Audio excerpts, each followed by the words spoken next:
안녕하세요. 세상의 모든 책을 요약해서 들려드리는 리드런의 독서 감상실입니다. 오늘 제가 가져온 책은 조정래 대하소설 태백산맥 1권입니다. 태백산맥은 지금의 조정래 작가님을 있게 해준 책이고 박경리 대하소설 토지와 함께 한국인에게 가장 인지도가 높은 소설로 평가받고 있습니다. 소설은 총 10권으로 구성되어 있고 소설 전체의 시대 배경은 1948년 10월 여순사건 직후부터 1953년 6.25 전쟁이 끝날 때까지 약 5년의 기간입니다.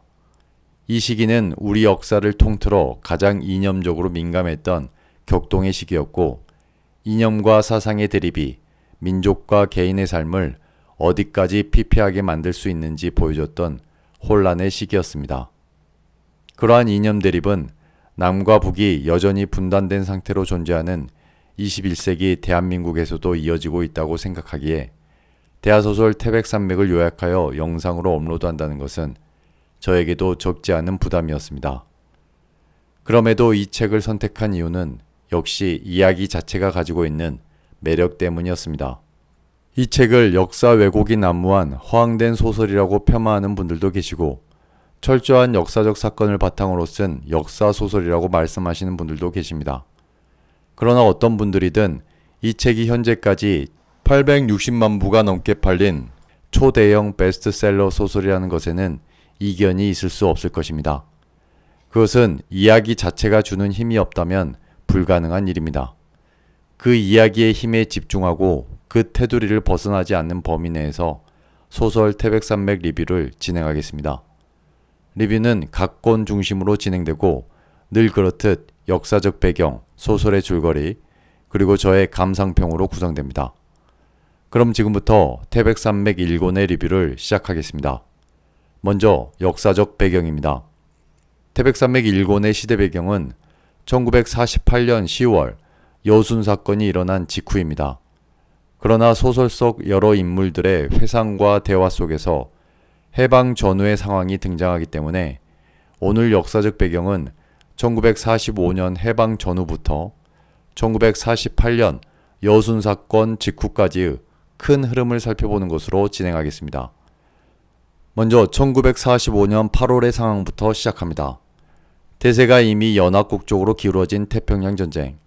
미국은 8월 6일과 9일 두 방의 원자폭탄을 일본에 떨어뜨렸고 그 사이 8월 8일 그동안 대일 전쟁에 참전하지 않았던 소련이 대일 선전포고를 하고 전쟁에 참여했습니다. 소련군은 만주부터 시작해 한반도 방면으로 무차별 진격을 시작했고 원자폭탄을 맞은 일본은 8월 15일 무조건 항복을 선언합니다. 일본은 항복을 했지만 소련군은 남하를 멈추지 않았습니다. 이에 다급해진 미국은 북위 38도선을 기준으로 북쪽에는 소련군이 남쪽에는 미군이 분할하여 주둔할 것을 제안했고 소련이 이를 수용하면서 한반도에 소위 38선이 그어지게 됩니다. 이렇게 일본이 떠난 자리에 38선을 기준으로 미군과 소련군의 한반도 분할 점령이 시작된 것입니다. 그럼 이렇게 미군과 소련군이 한반도에 진주하기 전에 우리 민족은 손 놓고 가만히 있었을까요? 그렇지 않습니다. 그토록 염원하던 해방이 되었기에 우리 민족은 건국준비위원회, 즉 건준을 중심으로 건국 준비를 진행하고 있었습니다. 건준은 중도 좌파인 여운형을 중심으로 운영되었고 8월 말까지 전국에 145개 지부가 생겨날 정도로 활발히 운영되었습니다. 이런 건준 지부는 미군 상륙을 앞둔 9월 초 인민위원회라는 이름으로 개편되었습니다. 9월 8일 미군이 드디어 한반도에 상륙했습니다. 주한미군 사령관 하지 중장은 한반도 내 어떤 정치단체도 대표성이 있는 정부로 인정하지 않았습니다. 이때부터 1948년 대한민국이 수립되기까지 미군정의 통치가 실시됩니다. 미군정은 친일 경찰들을 그대로 채용했고 일제 통치기구도 대부분 존속시켜 행정을 이어갔습니다. 건준에서 인민위원회로 이어지는 자생적 지방자치 조직들을 인정하지 않았고 우익을 통합하여 만든 한국민주당, 즉 한민당을 적극 지원하고 비호했습니다. 대부분 지주나 친일파로 구성되었던 한민당 출신들은 미군정의 비호 아래 검찰과 재판부, 도지사, 군수 등 지방 관직의 대부분을 차지하게 됩니다. 태백산맥 일권에서 등장하는 국회의원 최익승이 바로 한민당 출신으로 나옵니다. 이렇게 우익을 대표하는 단체가 한민당이었다면 해방전국에서 가장 강력한 대중조직을 끼고 있던 정당은 박헌영을 중심으로 한 조공, 즉 조선공산당이었습니다. 조선공산당은 일제의 탄압으로 몇 차례 해산되었고 해방된 이후에 박헌영에 의해 재건되었습니다. 지금은 공산당이라고 하면 거부감이 먼저 들지만 당시만 해도 무장투쟁 독립운동가들의 상당수가 사회주의 계열이었으므로 조선공산당의 재건과 활동은 해방전국에서 아주 자연스러운 움직임이었습니다. 이런 조선공산당은 이후 비슷한 계열의 다른 정당들과 통합되었고 결국 남조선노동당, 즉 남로당이 됩니다. 남로당은 여러 사건을 거치며 1948년 미군정에 의해 불법화되었고 4.3 사건과 여순 사건을 주도한 뒤 정부군에 쫓겨 산으로 올라가 투쟁을 계속하는 빨치산이 됩니다. 소설 태백산맥의 염상진, 하대치, 안창민 등은 모두 이런 남로당 출신의 빨치산들입니다. 소설 속에는 남로당이라는 말이 생략된 채 중앙당, 도당, 군당이라고만 표현되는 경우가 많습니다. 중앙당, 도당, 군당은 순차적으로 하위 단위 조직을 나타냅니다. 태백산맥 일권에서 염상진이 보성 군당 위원장으로 나오고 정하섭은 남로당, 중앙당 비밀당원으로 나옵니다. 참고로 빨치산이라는 말은 러시아어인 파르티잔이 그 어원인데요. 이는 정규군이 아닌 유격전이나 게릴라전을 수행하는 비정규군을 말합니다. 다시 돌아와서 이렇게 해방 이후 건국준비위원회, 한민당, 조선공산당 등 여러 진영의 정치단체가 만들어지고 있을 때 그동안 해외에서 활동했던 여러 인사들이 귀국합니다. 10월 이승만이 처음으로 귀국했고 11월 김구를 비롯한 중경 임시정부 요인들이 개인 자격으로 귀국합니다. 이승만, 김구, 여운형, 박헌영 등을 비롯한 여러 좌우익 인사들과 조직들이 해방된 나라의 구심점이 되고자 주도권 경쟁을 했고 그 과정에서 좌우 대립의 골은 점점 더 깊어져 갑니다. 남한이 이렇게 복잡한 상황에 놓이고 있을 때 북한은 소련군의 전폭적인 지지를 얻은 30대 김일성에게 권력이 집중되고 있었습니다. 이런 상황 속에서 1945년 12월 모스크바 3상회의가 개최되었습니다. 여기에 모인 미국, 소련, 영국의 외무장관들은 우리나라에 대한 신탁 통치를 결정했습니다. 신탁 통치란 자치 능력이 부족한 나라를 대신해 다른 나라가 일정 기간 통치하는 것을 말하는데 이 결정에 따라 미국과 소련은 각각 남한과 북한을 본격적으로 통치하기 시작합니다. 신탁 통치 결정이 발표되자 한반도는 신탁 통치에 반대하는 반탁 운동이 격렬하게 일어났습니다. 그것은 즉시 독립을 원했던 민족 감정과 반대되는 것이었기에 어찌 보면 아주 당연한 것이었습니다. 반탁 투쟁은 김구와 임시정부 측에서 주도했지만 이승만과 한민당도 입장을 같이 했습니다. 한편 조선공산당은 초기에는 신탁 통치에 반대한다는 입장이었으나 이후 모스크바 3상회의 결정을 지지한다고 발표하면서 신탁 통치에 찬성하는 쪽으로 기울어졌습니다. 이것은 반탁을 주장하는 우익들에게 좌익을 공격하는 빌미로 작용했습니다. 친일 우익 인사들은 반탁 운동을 계기로 자신들을 애국자로 둔갑시켰고 찬탁을 주장하는 조선공산당을 매국노 또는 민족 반역자들로 몰아세웠습니다. 이렇게 반탁 투쟁을 계기로 매국노의 프레임은 친일파에서 찬탁을 주장하는 좌익으로 바뀌게 됩니다. 이때부터 좌우익의 대립과 갈등은 더욱 본격화되었습니다. 이러한 극렬 대립 속에 각 진영의 여러 청년 단체가 등장했습니다. 특히 우익의 힘은 상당 부분 이런 청년 단체의 투쟁 또는 테러에 기반을 두고 있었습니다. 우익 청년 단체 중 대표적인 것으로는 월남한 청년 학생들로 구성된 서북 청년회, 일명 서청과 이승만을 지지했던 대동 청년단이 있었습니다. 이 둘은 각각 전국적인 지부를 가지고 우익의 돌격대 역할을 자처했습니다. 소설 속 염상구가 맡은 감투가 대동청년단 벌교지부 감찰부장입니다. 이런 서북청년회와 대동청년단은 1948년 정부 수립 이후 대한청년단, 일명 한청으로 통합됩니다. 다시 돌아와서 이런 반탁과 찬탁의 소용돌이 속에 분단은 점점 더 고착화되어 갔고 소설 속 배경이 되는 1948년이 되었습니다. 그간 미국과 소련은 모스크바 삼상회의에서 논의한 바대로 미소 공동위원회를 통해 한반도 정부 수립과 관련한 문제를 계속 논의해 왔지만 여러 의견차로 결렬됩니다. 이에 미국은 한반도 문제를 유엔에 상정했고 유엔은 남북한 총선거 실시를 위해 임시위원단을 북한에 보냅니다. 소련은 이런 유엔의 결정에 반대하며 유엔 한국임시위원단이 북쪽에 들어오지 못하도록 막았습니다. 이에 유엔은 선거가 가능한 지역, 즉 남한만이라도 총선거를 실시하여 정부를 세울 것을 의결하였습니다. 이승만과 한민당은 이에 찬성했지만 대부분의 지도자들은 단독선거, 단독정부 수립을 반대했습니다. 남한만의 단독선거가 결정되자 미군정에 의해 불법화된 남로당은 2월 7일 전국적으로 대규모 총파업을 주도했고 이틀 후인 2월 9일 김군은 3천만 동포에게 읍소한다라는 호소문을 발표하며 반대했습니다. 이후 4월 김규식과 함께 방북까지 하지만 별 소득은 없었습니다. 그 사이 제주에서는 단독 선거에 반대하는 남로당 제주도당 위원들의 무장 봉기가 시작됩니다. 이를 진압하고자 미군정은 군 병력을 투입해 강경 진압했고 그 과정에서 무고한 사람들까지 대량 학살되기에 이릅니다. 이를 4월 3일부터 시작한 사건이라 하여 제주 4.3 사건이라고 합니다. 이런 많은 사람들의 반대에도 불구하고 남한만의 단독선거가 1948년 5월 10일 진행되었고 같은 해 8월 이승만을 대통령으로 하는 대한민국 정부가 수립됩니다. 이후 9월 기다렸다는 듯이 북한에도 김일성을 주석으로 하는 조선민주주의 인민공화국이 수립됩니다.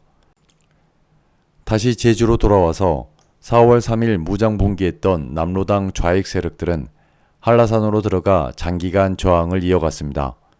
대통령이 된 이승만은 10월 중순 여수에 주둔하고 있는 국군 제14연대에게 제주도에 가서 무장봉기 세력을 진압하라는 명령을 했지만 14연대 군인들은 같은 민족을 진압할 수 없다며 출동 명령을 거부했고 해당 지역의 좌익 세력들과 함께 여수, 순천, 광양, 보성, 벌교, 구례, 곡성 등 전남 동부 지역의 경찰서와 관공서를 습격하고 점령했습니다. 이것이 소설 태백산맥의 시작점이 되는 1948년 10월의 여순 사건입니다.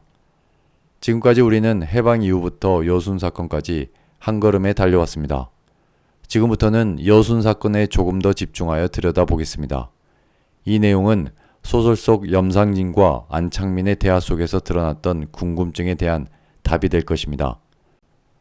이것은 국군 부대가 군 통수권자인 대통령의 명령을 거부하고 반란 혹은 봉기를 일으킨 이 사건이 과연 남로당 중앙당의 명령으로 시작된 것인지 아니면 전남 도당의 독자적인 판단으로 시작된 것인지 그것도 아니라면 14연대 군부 내의 좌익세포 몇 명의 돌발 행동이었는지에 대한 설명입니다. 여수 14연대의 반란 혹은 봉기와 함께 남쪽에서 공산주의 혁명이 시작되었다고 판단한 전남 지역 좌익 세력들은 그동안 노출시키지 않았던 지하 조직원들, 일명 세포들까지 모두 노출시키면서 자칭 혁명 세상을 맞이하지만 그들이 말하는 혁명 세상은 결과적으로 5일짜리였습니다. 5일 뒤 밀려오는 정부군에 쫓겨 노출되었던 모든 좌익 세력들은 산속으로 도망쳐야 했고 이승만 정부는 이 사건을 계기로 국가보안법을 제정하며 본격적인 반공국가를 열었습니다. 그렇다면 이들의 봉기 또는 반란은 왜 이렇게 빨리 진압되었을까요? 그 물음에 대한 답은 국사편찬위원회 김득중 연구사가 지은 빨갱이의 탄생이라는 책에서 찾을 수 있었습니다. 책 속의 내용을 조금 발췌 요약하면 이렇습니다. 여순 사건은 여수 14연대 지창수 하사를 중심으로 한 남로당 소속의 하사관들에 의해 진행되었다. 이들이 봉기한 두 가지 이유는 첫째, 제주도 인민들을 진압하기 위한 제주도 파병에 동참할 수 없다는 것과 둘째, 좁혀오는 숙군, 즉 군부 내의 좌익 축출에 대한 두려움에서 벗어나기 위해서였다. 즉 여순 사건은 군대 내 남로당 세포들에 대한 체포가 임박했다는 소식을 듣고 진행한 우발적 봉기의 측면이 강했다. 여러 상황을 검토해 볼 때 여수 봉기는 남로당이 전면적인 무장투쟁을 의도하지 않는 시점에서 발생했고, 전남 도당은 물론 여수나 순천 군당 당원들조차 연락받지 못한 상태에서 발생한 일종의 돌출물로 볼 수 있다. 그렇다면 지창수 하사 등 소수의 남로당 세포들의 선동으로 어떻게 14연대 약 1200명 정도의 군인들이 봉기에 참여할 수 있었을까? 이는 당시 국방경비대와 경찰의 관계를 보면 알 수 있다. 당시 국방경비대는 독자적인 군대가 아니라 경찰 예비 조직을 표방했기에 경찰은 국방경비대를 무시했고, 국방경비대는 경찰의 심한 열등감을 가지고 있었다. 또한 대부분이 친일파로 구성되어 있던 경찰과 달리 특별한 사상 검증을 받지 않고 들어갈 수 있었던 국방경비대는 좌익 성향이 강한 간부와 사병들이 많이 포진해 있었다. 이는 특히 50 단독 선거가 이루어진 직후 단선 단정 반대 운동에 앞장섰던 청년들이 신상의 불안을 느끼고 안전하다고 생각한 군대에 들어갔기 때문이기도 했다. 단독 정부가 세워진 뒤 정식 군대가 창설된 이후에도 두 집단은 휴가지 등에서 물리적 충돌을 자주 일으켰고, 군인들에게 경찰은 꼴보기 싫은 존재, 언젠가 한번 본때를 보여주고 싶은 집단이었던 것이다. 14연대 군인들이 여수에서 봉기할 때 지창수는 경찰들이 몰려오고 있다, 경찰을 응징하자라고 병사들을 선동했는데, 이러한 주장에 공감한 많은 병사들이 자연스럽게 봉기에 참여하게 된 것이다. 여기까지가 김득준 교수의 책 내용입니다. 내용을 읽고 저는 당시 상황이 비로소 이해가 되었습니다. 태백산맥 일본에서도 보송 군당위원장 염상진은 여순 사건이 일어나자 벌교 국민학교 선생으로 있던 좌익세포 안창민을 그대로 노출시켜 완장을 채웠습니다. 하지만 좌익 세상은 5일로 끝이 났고, 조계산으로 도망친 뒤 안창민은 염상진에게 도대체 당에서는 왜 이렇게 성급하게 결정을 내린 것이냐며 이게 중앙당의 결정이 맞는 것인지 의문스럽다고 물어보지만 염상진 역시 명쾌한 답을 주지 못했습니다. 이는 여순 사건이 갑작스럽게 결정된 돌출물이었다는 역사적 사건과 맥을 같이 하는 내용이었습니다. 지금까지 1945년 해방 전후부터 1948년 10월 여순 사건까지의 역사적 배경을 큰 흐름으로 한 번에 살펴보았습니다. 조금 길었지만 앞으로 태백산맥의 내용을 이해하기 위해 반드시 필요한 내용들이라 생각되어 조금 자세히 진행했습니다. 추가 설명이 필요한 부분은 각 권의 리뷰에서 보충하도록 하겠습니다. 이제 소설의 줄거리로 들어가겠습니다. 태백산맥 1권의 이야기는 1948년 10월 중하순부터 시작한 여순 사건이 정부군에 의해 모두 진압되고, 그로 인해 지역의 모든 좌익 세력들이 정부군을 피해 산으로 피신하는 것부터 시작합니다. 1948년 10월의 어느 날 밤, 어둠을 뚫고 산길을 뛰어가는 한 남자가 있습니다. 벌써 60리를 뛰었고 이제 곧 벌교의 한 마을에 도착합니다. 그의 이름은 정하섭, 벌교 술도가집의 아들이자 좌익 활동을 하고 있는 대학생입니다. 정동무, 성냥은 나한테 넘기도록 하시오. 한 계피의 성냥이 정동무의 목숨을 살해하는 치명적인 무기가 될 수 있어. 출발하기 전 위원장이 했던 말이 떠올랐습니다. 결과적으로 그의 말을 듣고 성냥을 가져오지 않는 것이 다행이었다고 하섭은 생각했습니다. 어둠이 깔린 마을, 저 멀리 술도가집이 보입니다. 그곳에서 풍겨오는 냄새는 자신밖에 모르는 아버지의 냄새였습니다. 하섭은 그곳에서 눈길을 거뒀고 곧바로 무당 소아가 사는 집으로 이동했습니다. 소아의 방을 두드리는 하섭. 겁먹은 표정으로 문을 열어준 소아는 상대가 술도가집 아들이라는 것을 금방 알아봤습니다. 하섭은 소아에게 좌익을 어떻게 생각하는지 물었고, 소아는 잘은 모르지만 가난하고 불쌍한 사람들 편이라는 것이니 나쁜 것은 아니지 않겠느냐고 말했습니다. 소아가 좌익에 대해 이 정도 생각을 갖고 있다는 것만으로도 하섭은 마음이 놓였습니다. 하섭은 방바닥에 놓인 성냥을 끌어와 참았던 담배에 불을 붙였습니다. 사실 하섭과 소아는 어릴 때부터 알고 있었습니다. 소아의 어머니 원려는 마을에서 유명한 무당이었습니다. 정하섭의 할아버지 정찬봉이 돌아가셨을 때 원려가 구슬해줬고 그때 원려를 따라온 소아를 하섭은 처음 보았습니다. 어린 하섭은 어린 소아에게 비파 열매를 따줬습니다. 하섭은 이때 소아가 참 예쁘다는 생각을 했습니다. 시간이 흘러 하섭이 중학생이 되었을 때 소아가 어머니 원려로부터 무당을 이어받는 대물림 굿을 받았습니다. 그때 하섭은 우연히 기차에서 만난 소아에게 왜 무당이 된 거냐고 물었고 그녀 앞에서 무당 딸만 아니었다면 얼마나 좋았을까라고 말하며 속내를 숨기지 않았습니다. 그런 과거가 있었기에 기본적으로 둘은 서로에게 이성으로서 좋은 감정이 있었습니다. 하섭은 소아에게 날이 밝는 대로 자신의 어머니를 찾아가 편지를 전해달라고 했습니다. 그 편지의 내용은 도피를 위한 자금을 만들어 달라는 내용이었습니다. 그것은 전남 동부지역에서 일어났던 5일간의 좌익 세상이 정부군에 의해 끝이 났고 도당의 지시에 따라 자신을 비롯한 모든 좌익 세력들의 도피가 결정되었기 때문입니다. 소아는 하섭의 어머니 나간댁이 만들어준 돈을 전대를 만들어 허리에 차는 등 적극적이고 현명하게 하섭의 지시를 이행했습니다.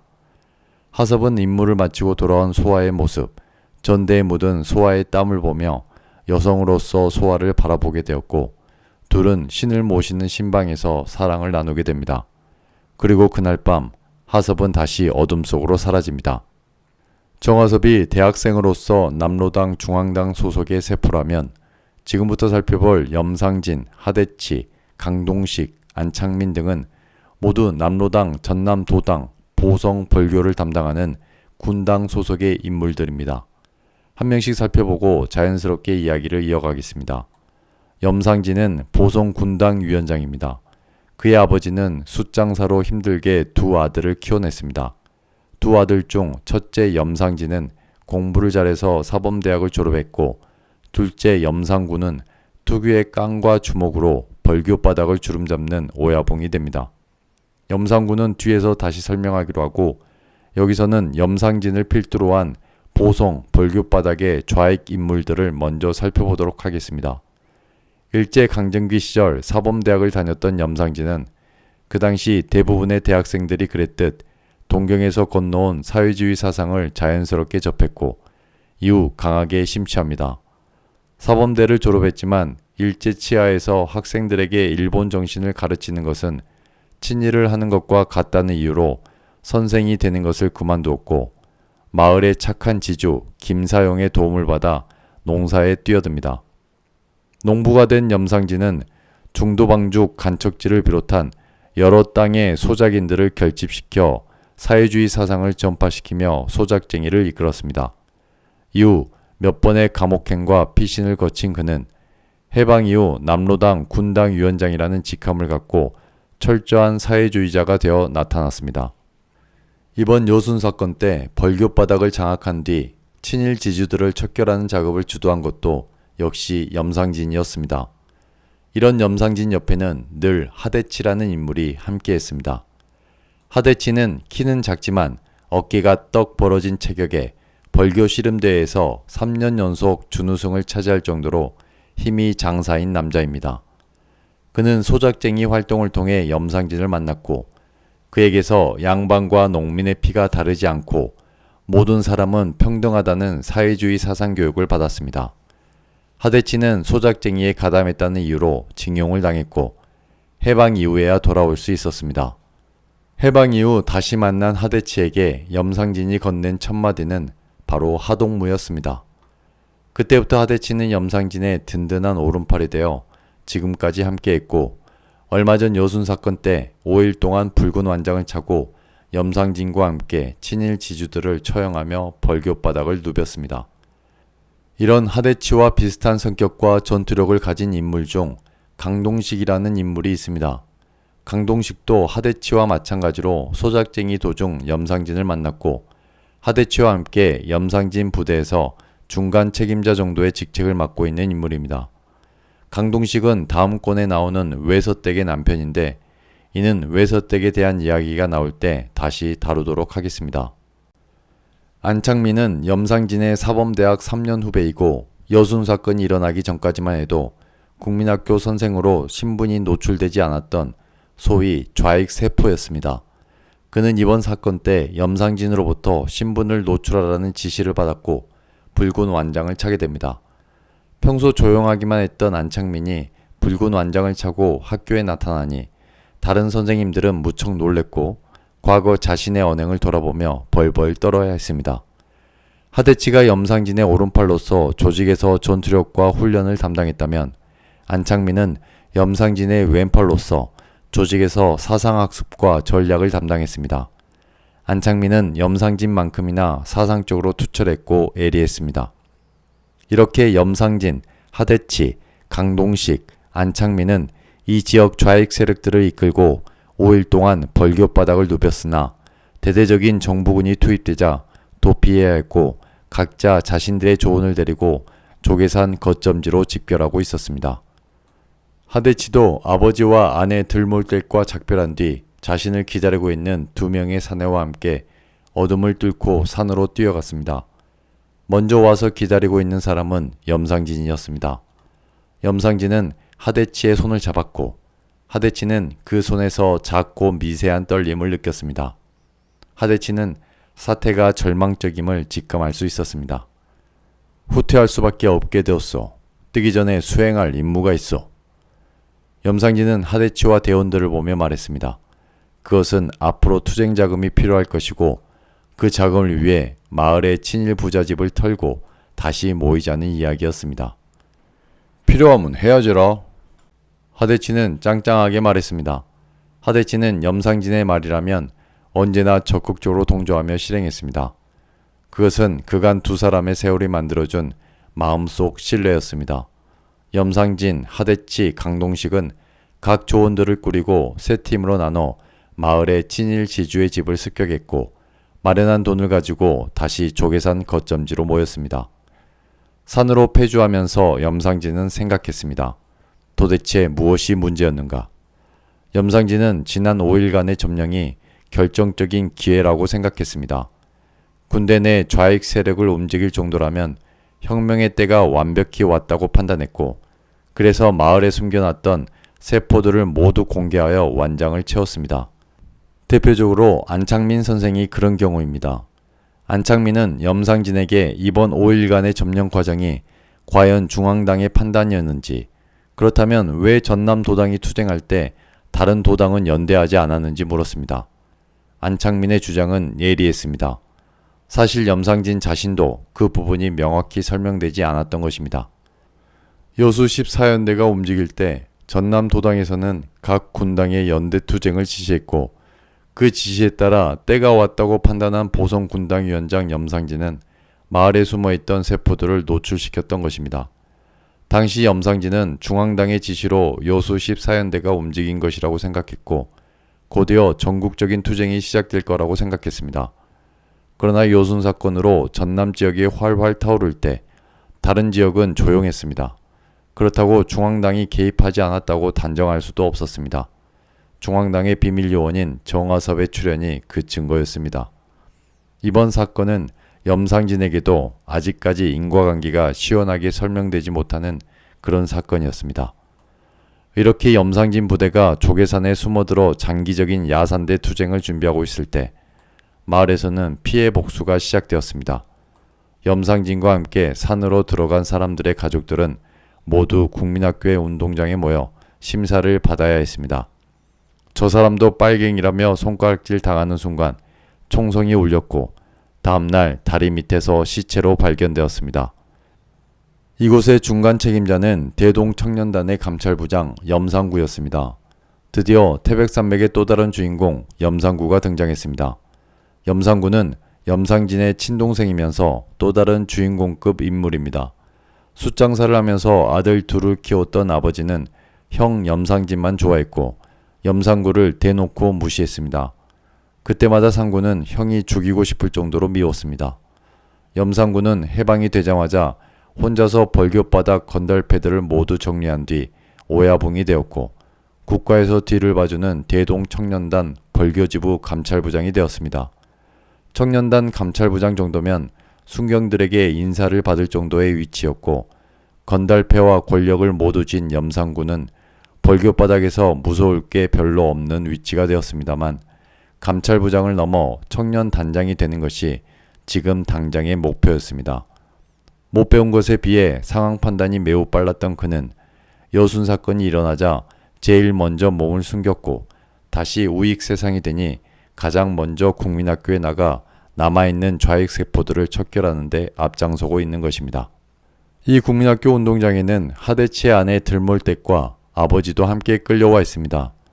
염상군은 꿇어앉은 사람들의 얼굴에 불빛을 비추며 한 사람씩 심사했습니다. 들몰댁 차례가 왔고 이제 정말 죽는구나 생각했지만 염상군은 들몰댁을 그냥 풀어줍니다. 그것은 들몰댁을 미끼로 하대치라는 거물을 잡기 위해서였습니다. 풀려난 들몰댁은 시아버지의 안부를 물었지만 시아버지는 어디에도 없었습니다. 들몰댁은 친정에 가서 길남이 종남이 두 아들을 데리고 집으로 돌아왔고 집에 와서야 시아버지가 살아서 돌아온 것을 확인했습니다. 그러나 다행이라는 안도감도 잠시. 시아버지는 그날 밤 우익 청년들에게 마당에서 몰매 맞아 죽게 됩니다. 그들은 지난 5일간 처형당했던 친일 지주의 아들들이었습니다. 이렇게 우익들의 복수는 공적으로도 사적으로도 시작되고 있었습니다. 가족들에 대한 피해 복수가 시작되고 사건과 아무 상관도 없는 사람들까지 증거도 없이 처형당하게 되자 이를 제지해야겠다고 나선 사람이 있었습니다. 바로 소설의 또 다른 주인공 김범우입니다. 김범우는 일제 말기 일본에 의해 반강제적으로 학병에 지원했고 우여곡절 끝에 살아 돌아온 뒤 순천중학교 교사 생활을 하고 있는 인물입니다. 향후 전개되는 이야기의 이해를 위해서라도 김범우에 대해 조금 더 깊게 살펴보는 게 좋을 것 같아 그의 이야기를 풀어보겠습니다. 김범우는 벌교 대지주 김사용의 둘째 아들입니다. 김사용은 대지주이지만 늘 소작인들을 생각하고 배려해주는 착한 지주였습니다. 그는 사범대학을 졸업하고 농사를 짓겠다고 찾아온 염상진에게 좋은 농토를 조건 없이 빌려주기도 했습니다. 김사용의 장남 김범주는 독립투사로서 만주에서 독립운동을 하고 있다고 밝혀져 있을 뿐 자세히 등장하지는 않았습니다. 둘째 김범우는 김범준과 10살 정도 터울이 있는 차남으로 김사용은 첫째 범준이를 나라에 바쳤다고 생각하며 김범우를 키웠습니다. 김범우는 염상진의 사범학교 2년 후배로서 한때 염상진과 함께 사회주의 사상에 심취했지만 어떤 사상도 민족에 앞설 수 없다고 생각하고 민족주의의 길을 걷는 인물입니다. 1943년 말 일제의 태평양 전쟁이 극으로 치닫는 상황에서 반강압적으로 학병에 참가한 그는 버마전선으로 배치됩니다. 학병은 징병의 일종으로 대학생들을 대상으로 하기 때문에 학병이라고 불렀습니다. 버마전선은 일본군과 영국군이 대치하고 있는 곳이었고 김범우는 그곳에서 자신과 비슷한 처지인 박두병과 함께 필사의 탈출을 시도하여 영국군에 투항했습니다. 영국군은 그들을 미국으로 보냈고 김범우와 박두병은 미국 OSS 첩보기관에서 첩보훈련을 받게 됩니다. 첩보훈련의 최종 목표는 국내 침투작전이었습니다. 모든 훈련이 끝나고 최종 침투 날짜를 기다리고 있을 무렵 뜬금없이 일제가 항복했고 그들이 준비한 국내 침투작전은 수포로 돌아가게 됩니다. 김범우와 박두병은 하루아침에 미국 OSS 첩보요원에서 일본군 포로 신분으로 돌아가게 되었고 그렇게 김범우는 해방된 지 5개월 만인 1946년 1월이 되어서야 미국의 포로 수용소를 돌고 돌아 국내로 들어왔습니다. 해방된 조국에는 북위 38도선을 기준으로 남한에는 미군정이, 북한에는 소련 군정이 들어와 있었습니다. 미국과 소련은 모두 자신들의 이익을 위해 조국을 두 개로 갈라놨고 좌우익의 소용돌이 속에 죽어가는 것은 우리 민족뿐이었습니다. 이때부터 김범우는 철저하게 민족주의자가 되었습니다. 학병에서 돌아온 김범우에게 미군정은 통역관 자리를 제안했지만 김범우는 순천중학교에 들어가 교사 생활을 시작합니다. 순천중학교에 부임하고 김범우가 제일 먼저 했던 것은 각 학교의 사회주의 모임의 리더를 만나 그들의 사상을 해체하는 것이었습니다. 김보무는 첩보훈련 수료자답게 문무를 겸비한 선생님이었고 아직 20살이 안 된 여러 학생들은 김보무의 논리에 사회주의 사상이 흔들리기도 했습니다. 대표적인 사람이 첫 장면에 나온 정화섭이었습니다. 사회주의 모임 리더였던 정화섭은 김보무 선생을 만날 때마다 사상이 흔들렸지만 그때마다 염상진을 통해 다시 잡아나갔습니다. 김보무가 사색적이고 지성적이라면 염상진은 야성적이고 행동적이었습니다. 그러나 이것은 서로 다른 개성일 뿐 둘을 비교할 때 저울의 눈금은 언제나 수평이었습니다. 정화섭은 학교를 졸업하고 서울의 대학교로 유학 간 뒤에야 김보무의 그늘에서 해방되었습니다. 남로당 중앙당에서는 염상진의 추천을 받아 정화섭을 비밀 당원으로 키워냈고 방학이 되어 내려왔을 때도 정화섭은 김보무를 애써 만나지 않고 염상진만 보고 다시 올라갔습니다. 그리고 1948년 10월 정화섭은 때가 왔다는 중앙당의 비밀 지령을 받고 내려왔는데 마을로 들어오는 철길이 막히자 산을 넘어 소화를 찾아갔던 것입니다. 그것이 바로 위에서 본 첫 장면입니다. 다시 김보무로 돌아와서 운동장에서 아무 근거도 없이 손가락질로 처형당하는 이런 상황들을 보며 김보무는 혼자 힘으로 막기 어려우니 수습위원회를 만들어 이를 막아야 한다고 생각했습니다. 김보무는 친구 손승호를 찾아갑니다. 손승호는 사범대학을 함께 다녔던 친구였습니다. 당연히 염상진과도 선후배지간이죠. 염상진, 김보무, 손승호는 한때 모두 다같이 사회주의 사상에 심취했지만 김보무와 손승호는 민족주의로 선회했고 염상진만 철저한 사회주의 공산당원이 된 것입니다. 김보무는 우리라도 나서서 수습위원회를 끓이고 억울하게 총살당하는 사람이 없게 해야 하지 않겠느냐고 손승호에게 함께하자고 제안했지만 손승호는 자신은 염상진의 총끝에서도 사회주의를 하지 않겠다고 했던 사람이라며 중립을 지키겠다고 말하면서 비겁하다고 얘기해도 어쩔 수 없다고 말했습니다. 김보무는 손승호의 마음을 이해했습니다. 한편 지난 5월 국회의원 선거에서 국회의원이 된 최익승이 수습위원장 자격으로 벌교로 내려왔습니다. 한민당으로 당선된 그는 이번 여순 사건의 진상 파악과 수습을 위해 내려왔는데 이에 벌교읍장, 경찰서장 등 벌교에서 힘께나 쓴다는 사람들은 모두 한자리에 모였습니다. 염상구도 도열해 있던 끝자리에 이들과 함께 서 있었습니다. 이 자리에서 그는 지난 5일간 좌익 세력들에게 점령당했던 과거는 벌하지 않겠다며 대신 앞으로 공산당 토벌에 힘을 쓰라고 얘기했고 염상구는 이번에야말로 제대로 공을 세워 청년단장 자리를 꿰차야겠다고 생각했습니다. 한편 조계산의 진지를 구축하고 있는 염상진은 하대치와 강동식에게 각각 명령을 하달했습니다. 하대치에게는 쌍암장터에 내려가 돌아가는 사정을 살펴보라고 명령했고 강동식에게는 마을로 내려가 문기수에게 지하 세력을 재정비하고 세포들을 더 적극적으로 키우라는 명령을 하달합니다. 문기수는 좌익 세포이지만 신념이 다소 약한 인물로서 마을에서 책방을 하고 있고 이번 사건 때 노출이 되지 않았던 인물입니다. 하대치는 쌍암장터 주모에게 자신을 호랍이라고 소개하면서 접근했습니다. 주모는 하대치의 단단한 몸과 남자다움에 절반쯤 마음이 넘어갔고 하대치는 앞으로 주모를 이용해야겠다고 생각했습니다. 강동식은 염상진의 명령에 따라 배송호와 함께 밤늦게 마을로 내려갑니다. 문기수의 책방을 가기 전 안창민의 집에서 비명소리를 듣게 되었는데 그것은 우익 청년들이 안창민 어머니를 폭행하는 것이었습니다. 강동식은 문기수에게 염상진 위원장의 명령을 전달했고 문기수는 지금은 납작 엎드려 숨죽이고 있어야 하는 시기인데 어떻게 세포들을 적극적으로 소집할 수 있겠느냐며 따졌지만 강동식은 위원장 동지의 명령이라며 강하게 말했습니다. 문기수는 강동식에게 지난 여순 사건 때 처형당했던 지역 유지들의 아들들이 밤마다 마을을 돌며 좌익 세력들의 가족들을 무참히 구타하고 있다고 얘기했습니다. 강동식은 자신의 아내 외서댁이 걱정되었고 산으로 돌아오자마자 염상진에게 마을의 사정을 보고했습니다. 염상진은 그럴 수도 있는 일이라고 덤덤히 말했습니다. 그렇게 태백산맥 1권의 이야기가 마무리되었습니다. 여기까지가 태백산맥 1권의 줄거리입니다. 태백산맥 1권의 작중 배경은 여순 사건 직후 좌익 세력들이 조계산으로 도망간 시점부터이지만 인물들 간의 대화와 회상은 일제강점기 시대까지 거슬러 올라가게 됩니다. 시간적 선우가 앞뒤로 오가면서 회상과 현실이 뒤섞였고 각각의 등장인물들은 그러한 동선에 따라 한꺼풀씩 벗겨지며 각자의 캐릭터를 천천히 드러냈습니다.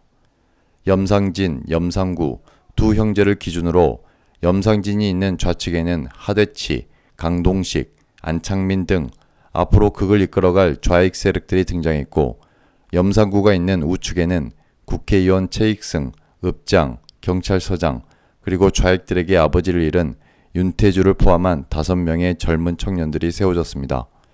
그리고 그 중간에 민족주의자 김범우와 손승호가 있었습니다.